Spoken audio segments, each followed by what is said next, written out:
Welcome to Learn Stuff with Dittman. Last weekend, I hosted 10 panels in 1 hour at First Squared in Milwaukee. You are now watching a recreation of those lessons. Now let's do panel number 2. How to be an A-plus fursuit handler. You may notice around the con that there are these curious creatures called fursuits. They kind of look like me, but they're actually not real animals. They're actually humans in costumes, which is pretty cool.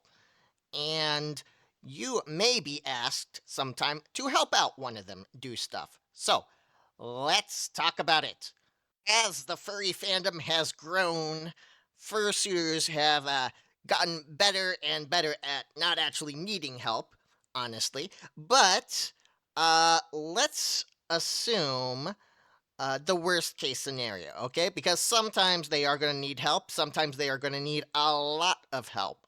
So, one thing that may be difficult is suit limitations. Do they have this really huge full suit with lots of padding and limited vision, etc.?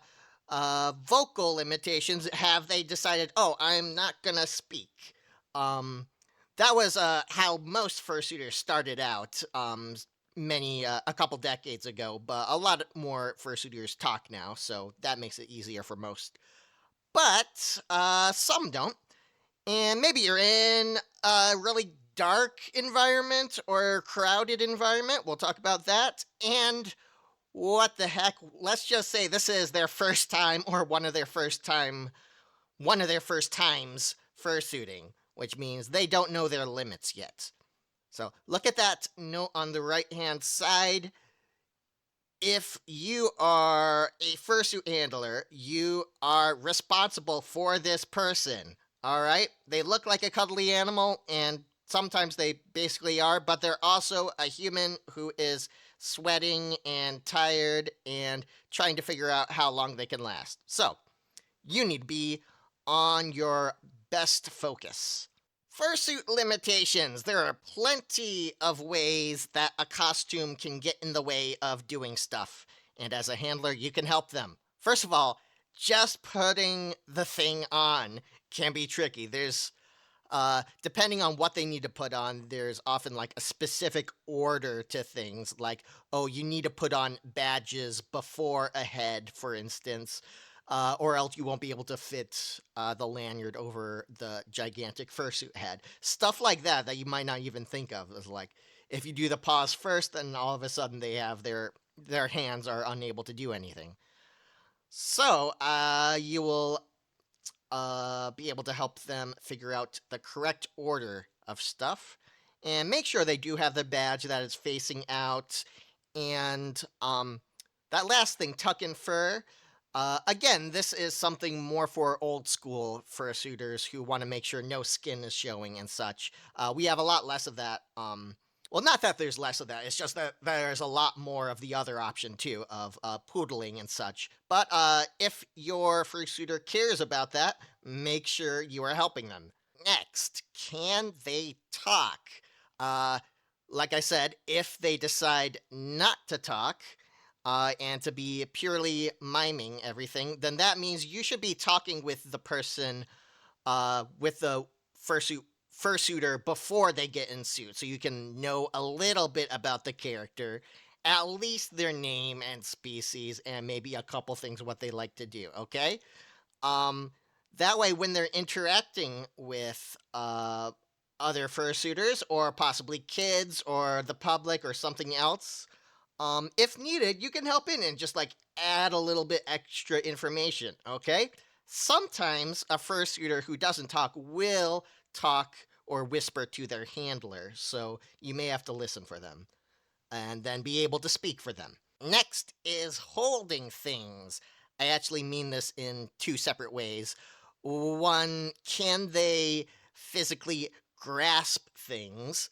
Like, are they dexterous enough? And the other one is, do they have places to put things? Like, do they have pockets and stuff? So you may have to have a lot of pockets or a backpack or something and carry a fursuiter's phone and keys and other such important items. So be aware of that, which is another reason you have to be paying attention and being by their side the whole time. And then, yeah, can they hold things? You might have to help them with food and drink if they're deciding to eat in suit, which usually doesn't happen, but it can happen, or open doors, etc. Can they see things? A really good thing to try is move your hands in front of their face before you go out and figure out how far can they see to the left and right and up and down. Many fursuits have very limited vision. Some are getting better. For me, I mean, I have mentioned before I'm a real rat, not a fursuit. But if we're talking about me, for instance, I cannot see below my muzzle, so there's a lot of stuff underneath 4 feet tall that I would not be able to see very easily unless I'm moving my head around a lot. So you can keep that in mind and try to find obstacles and make them aware of them before they get there. Next, can they walk up and down stairs? Okay, let's imagine you're going upstairs and you have very large feet. Okay, kind of like I do. Uh, if you're a fursuiter, that means your actual foot is only in part of that whole fursuit foot that you see. So if a step is 10 inches wide and you have 8 inches of fursuit foot after your real foot, when you try to step on a step, you only have your toes on the step, actually, and it is very difficult to walk up them unless you get creative and like kind of walk sideways and such. So make sure they know how to do that. And if going upstairs or if going downstairs for a different reason is difficult, then make sure you don't do the other without having some other way of getting back to where you were. Can they fit in tight spaces? The more your suit has protruding parts like antlers or like a huge tail that might knock stuff that you might knock stuff over with, be sure to keep an eye on those. All right, keep an eye on chandeliers for antlers and such, and then make sure a tail isn't whacking somebody across the chest or something. You know, just be careful. Wow, I'm already past 6 minutes, but let's do this last one quick. So, keep in mind floor surface, steps, curbs, hazards, crowded areas, temperature. So most of those are just obstacles, okay? So try to be looking ahead to where you're going to be able to warn your fursuiter if they need help, if they haven't noticed something. Temperature, everyone knows the universal sign for overheating, right? That's basically putting both of your paws up and kind of waving towards your face. That means you are hot and you need to get out of suit, or you need to get somewhere where you can get out of suit. So if you notice that your fursuiter needs a heat break, you can take them somewhere and you can ask people to not take pics. If they're trying to stop you for pics or something, you can just say, no, we need to go. Especially if you're a fursuiter, like not at a furry convention, if you're like the only one, then you're going to be stopped a lot. And you as a handler, or rather the fursuiter is going to be stopped a lot, and you as a handler are in charge of getting them through a crowd if they need to get through a crowd. And just saying, you know, I'm sorry, we are going to our destination right now. We can't stop. All right? So again, there's that thing on the right side. You are responsible for their safety. Last thing. The o'clock system. If you are trying to warn a fursuiter about a hazard, one of the least helpful things you can say is, look out! That does not give me any useful information other than I should just stop what I'm doing. Slightly better is, look out behind you. But that's only slightly better, because really, half of the entire world is behind me, okay? It doesn't tell me if it's something up high, up low, if it's a bit to the left or right. So what I do is the o'clock system. Straight ahead of the fursuiter is 12 o'clock.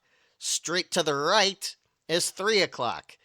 backwards is 6, to the left is 9. All right. So as long as you know what those manual clocks look like, you should be able to use that. And now if someone says, hey, there's a kid at 5 o'clock.